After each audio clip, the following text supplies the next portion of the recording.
Thumbnail দেখা আবার চমকায় যায় না। জামাত কি ক্ষমতায় আসবে, এই প্রশ্নটা আমার অনেকে এখন করে। আমি সবাইরে উত্তর দিই, জামাত ক্ষমতায় যাওয়ার এক উজ্জ্বল সম্ভাবনা তৈরি হয়েছে, কিন্তু যাইতে পারবে কিনা এটা নির্ভর করবে একান্তভাবে জামাতের উপরেই। আমার ব্যক্তিগতভাবে মনে হয়েছে জামাত হয়তো নিজেও মনে করতে পারতেছে না যে তারা ক্ষমতায় যেতে পারে। তাহলে কি করলে জামাত ক্ষমতায় যেতে পারে বা ক্ষমতায় যাওয়ার সম্ভাবনা আরো উজ্জ্বল হয়, সেটার আলাপ আজকে। আগে দেখে নি জামাতের জন্য ইলেকশনে জেতাটা কেন খুবই সম্ভব, আর কেনই বা জামাত জিততে পারে। প্রথম কারণ হইতেছে যে দেশের মানুষ নতুন রাজনৈতিক শক্তিকে ক্ষমতায় দেখতে চায়। বিএনপির বিগত সময়ের শাসনের স্মৃতি এখনো দগদগে ক্ষতর মতো এক প্রজন্মের মনে জায়গা আছে। আইন শৃঙ্খলার অবনতি, ৬৪ জেলায় বোমা হামলা, বাংলা ভাইয়ের উত্থান, পরপর ৫ বার দুর্নীতিতে চ্যাম্পিয়ন, আর ২০০১ সালে নির্বাচনের পরে তো হিন্দু সম্প্রদায়ের উপরে যে বিভৎস নির্যাতন চালাইছিল বিএনপি, ওইটার কথা নাই বলি। আজকে অনেক কিছুই বলি না, জাস্ট মায়া কইরা, কিন্তু মায়া করার সময় শেষ, বলতে হবে এখন সবই। এইসব তো একটা প্রজন্মের মনে জল জ্বলে। এছাড়াও বিএনপির রাষ্ট্র চালানোর অদক্ষতা ছিল প্রকাশ্য। ক্ষমতার একাধিক কেন্দ্র তৈরি হয়েছিল, তাইওয়ানে অফিস খুলতে দিছে বাণিজ্য মন্ত্রী, আর কেউ জানে না। বিএনপির আমলে এমপিদের দৌড়ানি দিল পাবলিকে। দুনিয়াতে পানি আর বিদ্যুৎ নিয়ে আন্দোলন হয়েছিল, একটা বিশাল বড় আন্দোলন। ওইটি আন্দোলন ঠেকাইতে গেছে সালাউদ্দিন এমপি, বিএনপির ওই এলাকায়। পাবলিকের দিছে দৌড়ানি, সে দৌড়ে যান বাঁচেছে। ওর নাম হয়েছিল দৌড় সালাউদ্দিন। এই সালাউদ্দিনের হিস্ট্রি জানেন? জানেন না? ওই বিএনপির জামাই কোটার যে বুদ্ধিজীবী নিজের এলিট মনে করে, আর লিখেছে আমি নাকি বাঙ্গু এলিটদের ভ্যালিডেশন চাই। তো বিএনপির এলিট সালাউদ্দিন, দৌড় সালাউদ্দিন, এই এলিটও তো তার এমপি, তাই না? তো যেহেতু তার একটা আমল নামা দেখে আসেন, দৌড় সালাউদ্দিনের আমল নামা। এই দৌড় সালাউদ্দিন এইচএসসি পাশ কইরা একটা জীবন বীমা কোম্পানির চাকরি করত। বীমা কোম্পানি একটা মাঠকর্মী ছিল, মানে ওই যে যে মানুষের দুয়ারে দুয়ারে যে তার ইন্স্যুরেন্স করাইতো, তারপর একটা কমিশন পাইতো। মুজিবও কিন্তু একই জিনিস ছিল আর কি। তো পরে চাকরি করা অবস্থায় একটা ট্রাক কিনে একটা রাশন ট্রাক না করলে, ওই যে আমার ক্ষুদ্র ভাতরা আবার রেশন ট্রাক দেখতে চায়, রাশন ট্রাক না, এই এগুলা ঝরঝরা ট্রাক আর কি। এই ট্রাক দিয়ে ওর শ্যালক লুৎফর রহমানের একটা ইট ভাটা ছিল, ওই ইট ভাটায় মালামাল দিত আর কি। আর লুৎফর রহমান কে ছিল জানেন? শ্যামপুর ইউনিয়নের চেয়ারম্যান ছিল, আওয়ামী লীগের সভাপতি ছিল। তারপরে তো সে ড্যামরা, সায়দাবাদ, যাত্রাবাড়ি বাস টার্মিনাল এটার মাথা হয়ে দাঁড়ায়। একটা ট্রাকের মালিক আস্তে আস্তে আরো ট্রাক করতে করতে অঢেল সম্পত্তির মালিক হয়। আর ট্রাক ব্যবসার আলালে চলতে থাকে বাস টার্মিনালে চাঁদাবাজি। এর মধ্যে তার সাথে শ্রমিক দলের সখ্যতা গড়ে ওঠে। ধীরে ধীরে মূলধারার রাজনীতির সাথে তাকে সম্পৃক্ত করতে থাকে, আর 1991 বিএনপির টিকিট পেয়ে যায়। এই হইতেছে দৌড় সালাউদ্দিনের উত্থান কাহিনী, আমাদের জামাইকোটার বুদ্ধিজীবীর এলিট। জুরাইনের মাজার রোডের একটা সিএনজি ফিলিং স্টেশন আছে তার, ওই মাজার শরীফের জমি দখল কইরা ওই ফিলিং স্টেশন করেছে দৌড় সালাউদ্দিন। একটা পত্রিকাও কিনেছিল দেশ জনতা নামে। তো শ্যালক যেহেতু আওয়ামী লীগে, তার তেমন কোনো অসুবিধা হয়নি, একবার বোধহয় জেলে নিয়ে গেছিল। তো বিএনপির জামাইকোটার বুদ্ধিজীবীর কাছে তো এইচএসসি পাস চান্দাবাজ দৌড় সালাউদ্দিন হইতেছে এলিট, আর এইসব এলিটদের ইন্টেলেকচুয়াল ল্যাটেল হইতেছে এই জামাইকোটার বুদ্ধিজীবী। লজ্জা লাগে না? হ্যাঁ, যাই হোক, বিএনপির মেলা স্বীকৃতি আছে, আস্তে আস্তে আসবে আর কি।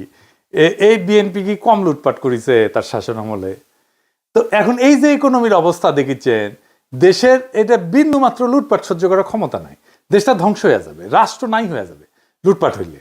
প্রফেসর ইউনূস লুটপাট বন্ধ করেছে, লুটপাট হয় না, রিজার্ভ কিন্তু বাড়িচ্ছে, কিন্তু ইকোনমি রিকভার করে নাই। এর উপরে যদি লুটপাট শুরু হয়, তাহলে দেশ নিজেই জয় বাংলা হয়ে যাবে। এটা পাবলিক বুঝে, সেই জন্যই তারা চায় দেশে যেন দুর্নীতি আর না হয়। এই যে র্যাব কারা বানাইছিল জানেন? বিএনপি বানাইছিল। কেন জানেন? নিজের দলের গুন্ডাদের নিয়ন্ত্রণ করতে পারতেছিল না, র্যাব কইরা মারিছিল এই গুন্ডাদের। নারায়ণগঞ্জে ডেভিড বইলে এক বিএনপির নেতা ছিল, মমিনুল্লাহ ডেভিড। শামীম ওসমান তার কাছে দুগ্ধপোষ্য শিশু, নস্যি ছিল, তারে মারে র্যাব ক্রস ফায়ারে। ভালো ক্রিকেট খেলতো কিন্তু ওই ডেভিড, কিন্তু হয়ে আউট ছিল শীর্ষ সন্ত্রাসী। সেনাবাহিনীর যে সিভিল ইস্যু সামলাতে নামানো যায় না, এই কমন সেন্স বিএনপির নেতাদের ছিল না, একজনেরও ছিল না। সেনাবাহিনীর মধ্যে মানবাধিকার লঙ্ঘন করে ফিরে যাওয়া সেনা কর্মকর্তার সৈনিকেরা যে মারাত্মক সমস্যা সৃষ্টি করেছে, এটার ক্ষত কতদিনে যে যায় আল্লাহ জানে। এটা সৃষ্টি করছে বিএনপি। এদের রাষ্ট্র চিন্তা কত দুর্বল, এরা রাজনীতি বোঝে না, রাষ্ট্র তো দূরের কথা। আর এইখানে জামাত তার প্রাসঙ্গিকতা তুলে ধরতে পারবে ভোটারদের কাছে। জামাত ক্ষমতায় আসলে তার নেতা মন্ত্রীরা দুর্নীতি করবে না, করেনি, আগে ছিল মন্ত্রী, এটা ধরে নেওয়া যায়। কিন্তু এর মানে কি দেশ চালাইতে পারবে? জামাতের লোকেরা শুনে অবাক হইতে পারেন যে আমার কাছে নানা দিক থেকে নানা ধরনের লোক জানতে চাইতেছে জামাত ক্ষমতায় আসলে কি করবে। অনেকে চায়নায় গেছি উঠেও জানতে চাইছে, কারণ তারা জানে যে আমি জামাতের ক্ষমতায় আসার সম্ভাবনার কথা প্রকাশ্যেই জোরের সাথে বলছি। যারা এই প্রশ্নগুলো করছে তার মধ্যে আছে ডিপ্লোম্যাট, ইন্টেলেকচুয়াল, বিদেশিরা তো আছেই, শীর্ষ ব্যবসায়ী আছে, নারী আছে, এমনকি আমার মাও জিজ্ঞেস করেছে। কি প্রশ্ন শুনলে অবাক হইবেন, বলতেছে জামাত ক্ষমতায় আসলে কি মদ খাওয়া বন্ধ করে দিবে, আমার ওদের মদ খেতে দিবে। এই প্রসঙ্গে ফরদ মজার ভাইয়ের একটা কৌতুক মনে আসলো আর কি, সত্য কৌতুক আর কি। উনি এক বিখ্যাত সম্পাদকের কথা কইতেন, বলতেন উনি নাকি ইসলামপন্থীরা ক্ষমতায় আসলে মদ খেতে পারবেন না, এই জন্য সেকুলারিজম প্রমোট করে। যাই হোক, আমি কই যে উনারা নির্বাচনী ম্যানিফেস্টো দিক, তারপরে দেখেন কয় না না দিতে হবে না। মৌলানা মতিউর রহমান নিজামী মদ নিয়ে জাতীয় সংসদে একটা মতামত দিছিল, আমার আবার ইনবক্সে পেঠে দিছে এই ভিডিওটা, শুনেন। এটা খুব মূল্যবান আলোচনা করেছেন উনি, শুনেন। মদ আল্লাহ তাআলা হারাম করেছেন, এটা কিয়ামত পর্যন্ত হারাম থাকবে। সারা দুনিয়ার সকল মানুষও যদি জায়েজ বলে, হালাল বলে, তবু এটা হারাম থাকবে। আল্লাহ, রসুল এবং আখিরাতের প্রতি, কোরআনের প্রতি যারা ঈমান পোষণ করে তাদের কাছে মদের দাম কমানো বাড়ানো অথবা শুল্কের হ্রাস বৃদ্ধি তাদের কাছে কোনো ব্যাপারই নয়। মাংনাও যদি দেওয়া হয়, মদের ফ্যাক্টরির মধ্যে যদি বদ্ধ দরজা জানালার মধ্যে তাদের রাখা হয়, তবুও তারা আল্লাহর ভয়ে মদ স্পর্শ করবে না। মানে স্পিকার, আমি তাদের উদ্দেশ্যে বলতে চাই, তারা যদি সত্যি এটা নিয়ে রাজনীতি না করতে চান, আন্তরিকভাবে মদ বন্ধ হোক এটা চান, তাহলে মদ বন্ধ তো ইসলামী অনুশাসন পুরোপুরি চালু ছাড়া হতে পারে না। ইসলামী রাষ্ট্র ব্যবস্থা, সমাজ ব্যবস্থা, শিক্ষা ব্যবস্থা চালু হওয়া ছাড়া হতে পারে না। অনুশাসন কায়েমের আন্দোলনকে বলেন মৌলবাদ, বলেন সাম্প্রদায়িকতা, বলেন ধর্মান্ধতা। যতদিন তারা ইসলামী রাষ্ট্র ব্যবস্থা, সমাজ ব্যবস্থার আন্দোলনকে মৌলবাদ, সাম্প্রদায়িকতা, ধর্মান্ধতা বলা বন্ধ না করছেন, ততদিন মদের ব্যাপারে তাদের কোনো প্রশ্ন তোলার অধিকার নাই। স্পিকার, এই ব্যাপারে আর একটা পিকচার আমি আপনার সামনে আনতে চাই। 1400 বছর আগে জনাবে মুহাম্মদুর রাসূলুল্লাহ সাল্লাল্লাহু আলাইহি ওয়াসাল্লাম যখন ইসলামের দাওয়াত দিচ্ছিলেন, সেই যুগটাকে বলা হয় আইয়ামে জাহিলিয়া। তখনকার দিনে মানুষের মদের আসক্তি আরো অনেক বেশি ছিল। আরবি ভাষায় দেখেছি মদের নাম 200-এরও বেশি। তাদের কাব্য সাহিত্যে মদের বন্দনায় ভরপুর। সেখানে বাড়িতে বাড়িতে মদের মটকি ছিল। আমেরিকার মতো এরকম প্রচার মিডিয়া ছিল না মোটিভেশনের জন্য, কিন্তু ইমানি শক্তি, আল্লাহ, রসুল, আখিরাতের প্রতি বিশ্বাস এমন একটা শক্তি, এই শক্তির বলে সেদিন পর্যায়ক্রমে মানুষকে তৈরি করে নিয়ে যে মদ নিষিদ্ধ করা হয়েছিল। আজকেও মুসলিম বিশ্বের সংখ্যাগরিষ্ঠ মানুষ আইনের কারণে নয়, আল্লাহর ভয়ে মদ থেকে দূরে থাকে। তো আমি এটা শুনে কই যে আমিও তো মদ খেতে নিষেধ করি, মানে ডাক্তারেরা আর কি। তো ওনারা কয় না না, ডাক্তাররা নিষেধ করলে সেটা অন্য কথা, কিন্তু মদ খেতে দিতে হবে। আমি কই না, খেতে দিলে সমস্যা কি? ওনারা বলেন যারা মদ খায় তারা তো এলিট, তারা ইকোনমি মেনটেন করে। তা আমি কইলাম না না না, এই যে বিএনপির জামাই কোটা বুদ্ধিজীবী, সে তো এলিট, সে তো মদ খায় না। তো এই প্রসঙ্গে একটা ইন্টারেস্টিং কৌতুকের কথা মনে আসলো, বিএনপি প্রসঙ্গে আর কি, মদ খাওয়া প্রসঙ্গে। জাদু মিয়া ছিলেন না, মশিউর রহমান জাদু মিয়া, ন্যাপ করতেন।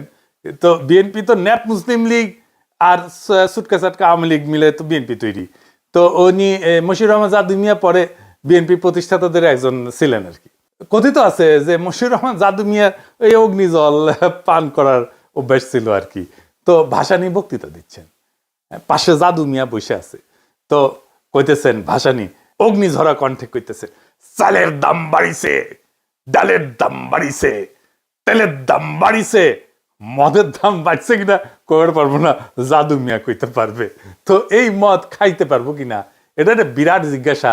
যারা মদ খায় না তারা আরো বেশি জিজ্ঞায়। নারীরা বলে যে তারা তাদের পছন্দ মতো পোশাক পরতে পারবে কিনা। একজন তো কইল যে বিকিনি পরতে পারবে কিনা। আমি কইলাম বাংলাদেশের মেয়েরা কি সি বিচে বিকিনি পরে? হ্যাঁ, তো কয় না পরে না, কিন্তু পড়তে পারবে কিনা। মানে আগে থেকে কয়ে নিচ্ছে, কয়ে দিতে হবে পড়তে পারবে কিনা। যদিও বাংলাদেশের বেশিরভাগ তরুণ শিক্ষিত মেয়েরা হিজাব পরে, আমরা সেটাই দেখতে পাই। তারপরেও এই আতঙ্ক ছড়ানো হয়েছে বা হইতেছে। 1922 সালে কতটুকু পা খোলা রাখতে পারবে মেয়েরা সেটা নিয়ে পুলিশ ধরতে আমেরিকাত সি বিচে যায়। আর আমাদের এখনই দেওয়াই লাগবে বিকিনি পরার জন্য, পারমিশন দেওয়াই লাগবে। হ্যাঁ, আমার তো আপত্তি নাই, হ্যাঁ, আমি তো দিবেরই চাই। আমাক দেন রাষ্ট্রপতির পদে দাঁড়াই, আমাক মার্কা মনে আছে তো, বুলডোজার, সিল মারো রে সিল মারো, বুলডোজারের সিল মারো, মাইরা দেন, আমি বিকিনি পরার ডিক্রি জারি করে দেবো প্রথম দিনই। যাই হোক, দুর্নীতি বন্ধ করবে জামাত, সাথে সাথে এক মহা সমস্যা শুরু হবে।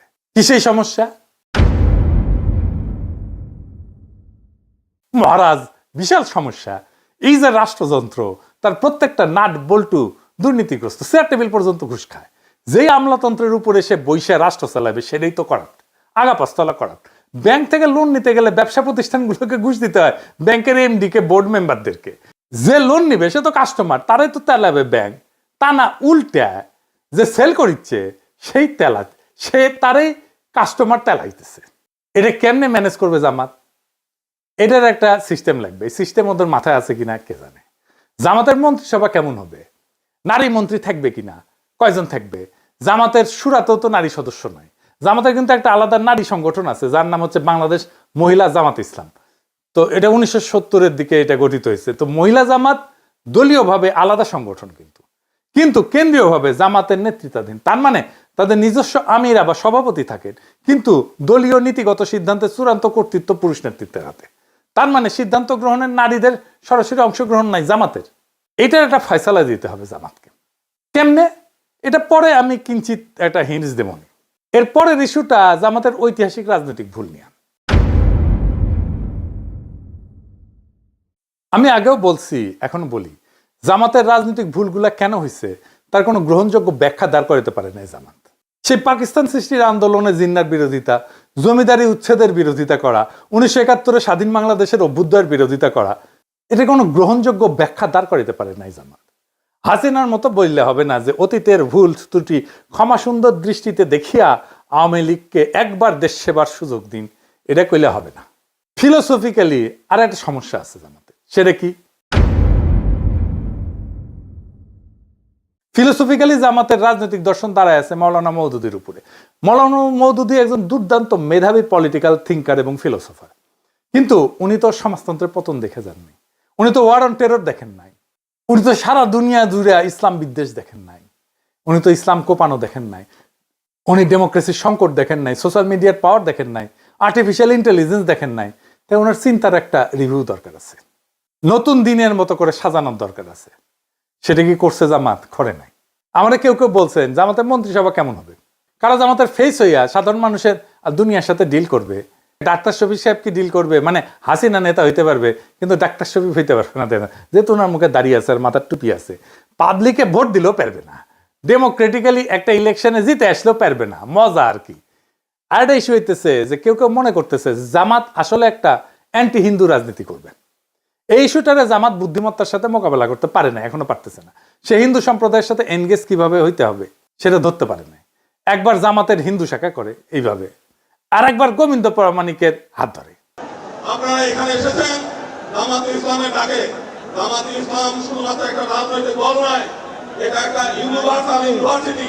আপনারা এখানে আসেন, শিক্ষা লাভ করেন, নীতি শিক্ষা নেন, আদর্শের শিক্ষা নেন, এবং কিভাবে ধর্ম অনুযায়ী দেশ নিজের জীবন পরিচালনা করা যায় এবং দেশ পরিচালনা করা যায়, আপনারা সেই শিক্ষা লাভ করেন।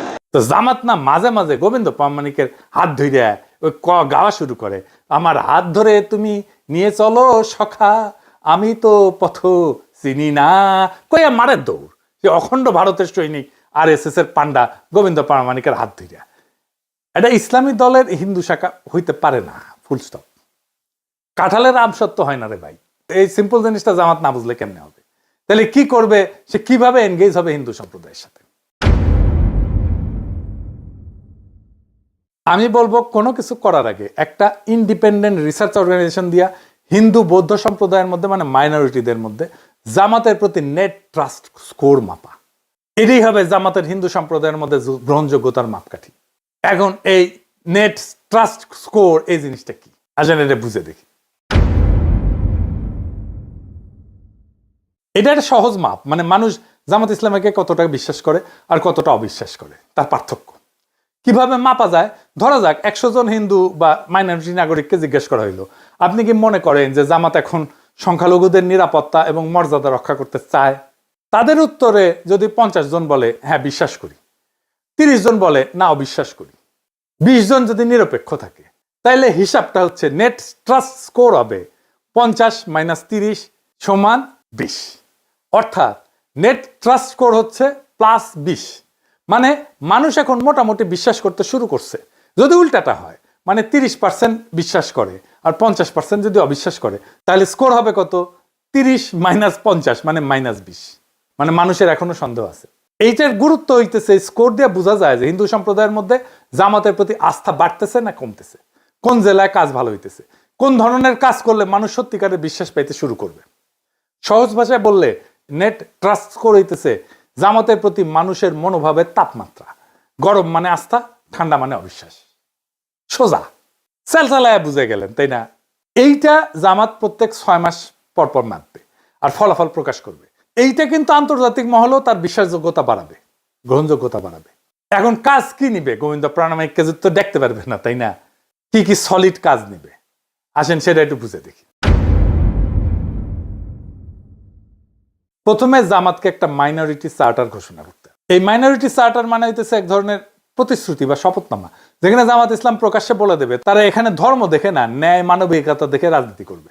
এই চার্টারে বলা থাকবে দেশের হিন্দু বৌদ্ধ খ্রিস্টান সহ সব নাগরিকদের নিরাপত্তা, সম্মান আর সমান সুযোগ নিশ্চিত করা জামাত নৈতিক দায়িত্ব বলে মনে করে। প্রথমে বলা হবে যে সবাই নিজের ধর্ম পালন করতে পারবে কোনো ভয় বা বাধা ছাড়াই। কেউ কাউকে ধর্মান্তরিত করার চেষ্টা করবে না। মন্দির, গির্জা বা অন্য উপাসনালয়ে নিরাপত্তা নিশ্চিত করতে জামাত নিজের লোকজন দিয়ে প্রয়োজনে সহায়তা করবে। কোথাও সহিংসতা বা দখলবাজি হলে দলের পক্ষ থেকে প্রকাশ্যে নিন্দা জানানো হবে এবং অপরাধী জামাতেরই হোক বা অন্য কেউ হোক তার বিরুদ্ধে ব্যবস্থা নেওয়া হবে। চার্টারে এটাও বলা থাকবে যে চাকরি, শিক্ষা, সরকারি সুযোগ এটাতে কারো ধর্ম কোনো বাধা হবে না। জামাত পরিচালিত কোনো স্কুল, কলেজ, শিক্ষা প্রতিষ্ঠান বা প্রতিষ্ঠানে হিন্দু বা অন্য ধর্মের মানুষ সমান সুযোগ পাবে। ভূমি বা সম্পত্তি দখল বা জবরদখল হলে ন্যায় বিচারের জন্য আইনি সহায়তা দেওয়া হবে। নারী এবং তরুণদের অংশগ্রহণে গুরুত্ব দেওয়া হবে। হিন্দু মেয়েরা চাইলে জামাতের সামাজিক শিক্ষা কার্যক্রমে যুক্ত হতে পারবে। সবশেষে একটা স্পষ্ট প্রতিশ্রুতি থাকবে, জামাত শুধু ইসলাম রক্ষা না, জামাত ন্যায় রক্ষার রাজনীতি করে। সংখ্যালঘু নাগরিকদের মর্যাদা রক্ষা করাটা ইসলামের আসল শিক্ষা, এই কথাটা তারা প্রকাশ্যে বলবে। এই চার্টার গুরুত্বপূর্ণ কারণ এটা দেখাবে যে জামাত বদলাইছে। এটা হিন্দু সম্প্রদায়ের মধ্যে আস্থা ফিরে আনবে এবং আন্তর্জাতিক মহলে ইতিবাচক ভাবমূর্তি তৈরি করবে। আর বাংলাদেশে ন্যায়ের রাজনীতির একটা নতুন ভাষা দিবে। সংক্ষেপে মাইনরিটি রাইটস চার্টার হইতেছে জামাতের বিশ্বাস ফেরানোর অঙ্গীকারপত্র, যেখানে তারা বলে সব নাগরিকই আমাদের, কেউ সংখ্যালঘু না। এইরকম একটা চার্টার নারীদের জন্য করা যায়। আর হ্যাঁ, এলিটদের জন্য, মদ খাওয়ার জন্য কি করবে এটা জামাত নিজেরা বুঝে দেখুক, যেন সমস্ত সমাজে নেট ট্রাস্ট বাড়তে থাকে জামাতের প্রতি। এখন জামাত আসলে হিন্দু সম্প্রদায়ের সাথে কিভাবে এনগেজ হবে? যদি জামাত ইসলাম সত্যি হিন্দু কমিউনিটির সাথে অর্থভাবে এবং রাজনৈতিকভাবে ফলপ্রসূ এনগেজমেন্ট করতে চায়, তবে পুরানো সহাবস্থান বা ধর্মীয় সহনশীলতার কথা বললে কাজ হবে না। এখন দরকার হবে ইনোভেটিভ, ইন্টেলেকচুয়াল, সাবভার্সিভ এবং ন্যারেটিভ চেঞ্জিং আইডিয়া, যা সাইমালটেনিয়াসলি হিন্দু কমিউনিটির আস্থা অর্জন করবে, নাম্বার 1। নাম্বার 2, জামাতের আদর্শের মধ্যে থিওলজিক্যাল কনসিস্টেন্সি রাখবে। 3 নাম্বার হইতেছে রাজনৈতিকভাবে আন্তর্জাতিক গ্রহণযোগ্যতা তৈরি করবে। আমি কয়েকটা ইনোভেটিভ আইডিয়া দিতেছি, এগুলোই সব না, বা এগুলোই যে চূড়ান্ত তাও না, এগুলো চিন্তা করা যাইতে পারে, আমি আইডিয়া হিসাবে দিতেছি। এগুলো আমার মতে বাস্তবে প্রয়োগযোগ্য এবং কৌশলগতভাবে গেম চেঞ্জার হইতে পারে, আর হিন্দু সম্প্রদায়ের সাথে পলিটিক্যালি জামাত যুক্ত হইতে পারবে।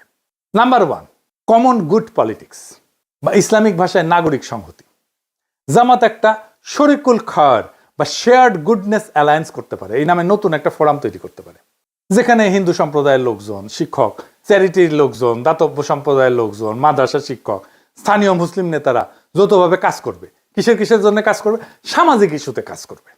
যেমন ধরেন নিরাপদ পানি, স্যানিটেশন, শিক্ষা, পরিবেশ, দারিদ্র দূরীকরণ, স্বাস্থ্য, এই সমস্ত বিষয় নিয়ে কাজ করবে। তার ফলে নৈতিক কাজকে কেন্দ্র করে একটা রাজনৈতিক একতা তৈরি হবে। আর একটা ইন্টারেস্টিং কাজ করা যায়। যেমন ধরেন ফেইথস অফ বেঙ্গল, এই নামে ফেস্টিভ্যাল করতে পারে, উৎসব, ধর্মীয় ঐতিহ্যের একটা পুনর্দখলের ধারণা। যেমন স্থানীয় পর্যায়ে ফেইথস অফ বেঙ্গল নামে সাংস্কৃতিক উৎসবের আয়োজন করতে পারে, যেখানে হিন্দু, মুসলিম, বৌদ্ধ, খ্রিস্টান সব সম্প্রদায়ের যে কালচারাল অ্যাসেট, ধর্মের যে কালচারাল অ্যাসেট, সেইটা তারা প্রজেক্ট করবে, সেটা তারা দেখাবে। হিন্দু সম্প্রদায় কীর্তন করতে পারে, মুসলমান সম্প্রদায় মিলাদ করতে পারে, কাওয়ালি করতে পারে, খাবার থাকবে এখানে, হিন্দু উৎসবের খাবার, মুসলিম উৎসবের খাবার, হিন্দুদের পোশাক, মুসলিমদের পোশাক, এগুলো প্রদর্শিত হবে। লক্ষ্য হবে আমাদের মিলিত সংস্কৃতি আমাদের রাজনীতিকে ছাড়াই গেছে, এই বার্তাটা দেওয়া। এইটা ইসলামের সামাজিক ন্যায়ের ধারণাকে সাংস্কৃতিক ভাষায় উপস্থাপন করবে। জামাতকে সংস্কৃতি বিরোধী দল বলেন না, এখান থেকে বের করে আনা যাবে এইটা করে। একাডেমিক স্তরে আর একটা কাজ করা যায়, যেমন ইন্টারফেথ থিঙ্ক সার্কেল। এইটা একাডেমিক স্তরে ন্যারেটিভ শিফটের কাজ করবে। কিন্তু যেমন জামাত একটা নীতিগত থিঙ্ক ট্যাঙ্ক তৈরি করতে পারে, বাংলাদেশ ইন্টারফেথ এথিক্স ফোরাম, যেখানে মুসলিম, ইসলামবিদ, হিন্দু পণ্ডিত এবং সমাজবিজ্ঞানীরা, তরুণ সমাজবিজ্ঞানীরা একসাথে কাজ করবে। যেখানে বিষয় কি হবে, যেমন নাগরিক ন্যায়, সামাজিক ন্যায়ের ধারণা, ইনসাফের ধারণা, বহুত্ববাদ, নৈতিক রাজনীতি, এই বিষয়গুলো নিয়ে তারা কাজ করবে, গবেষণা করবে। এইটা জামাতের একটা ইন্টেলেকচুয়াল ডিপ্লোমেসি হিসেবে কাজ করবে। বিশ্ববিদ্যালয়, মাদ্রাসা এবং আশ্রমের মধ্যে আলোচনা চালাবে। এর ফলে জামাতের বিরুদ্ধে থাকা ধর্মান্ধতা, অসহিষ্ণুতার এই যে বুদ্ধিবৃত্তিক চিত্র, এটা একেবারে ভেঙে যাবে।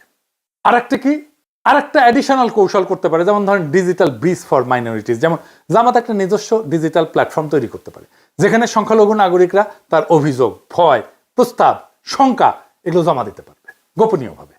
প্রত্যেক 6 মাসে জামাতের নেতৃত্ব এটা প্রকাশ করবে মাইনরিটি রাইটস প্রোগ্রেস রিপোর্ট, এখান থেকে তথ্য নিয়ে। এইটা হবে বাংলাদেশের প্রথম ইসলামপন্থী দলীয় অ্যাকাউন্টেবিলিটি মেকানিজম টুয়ার্ডস মাইনরিটি। ক্ষমতা শুধু ভোটে আসে না, ক্ষমতা আসে বিশ্বাস থেকে, আস্থা থেকে, মানুষের হৃদয়ে জায়গা করে নেওয়া থেকে। জামাত যদি মানুষের এই আস্থার জায়গাটা বুঝে নিজেদের ভেতরে গোড়ামি, সংকীর্ণতার, আত্মরক্ষার দেওয়াল ভেঙে ফেলতে পারে, তাহলে বাংলাদেশের মানুষ একদিন বলবে এই দল বদলাইছে, এই দল দেশের জন্য কাজ করতে চায়। আজকের রাজনীতিতে সবচেয়ে বড় অভাব হচ্ছে বিশ্বাসযোগ্যতা। যেই দল এই বিশ্বাস ফিরে আনতে পারবে, যে দল মানুষকে ভয় না দেখায় তাদের ভবিষ্যতের স্বপ্ন দেখাইতে পারবে, তারাই ক্ষমতায় যাবে, তারাই রাষ্ট্র করবে। জামাতের সামনে সেই সুযোগ এখন সত্যিই তৈরি হয়েছে।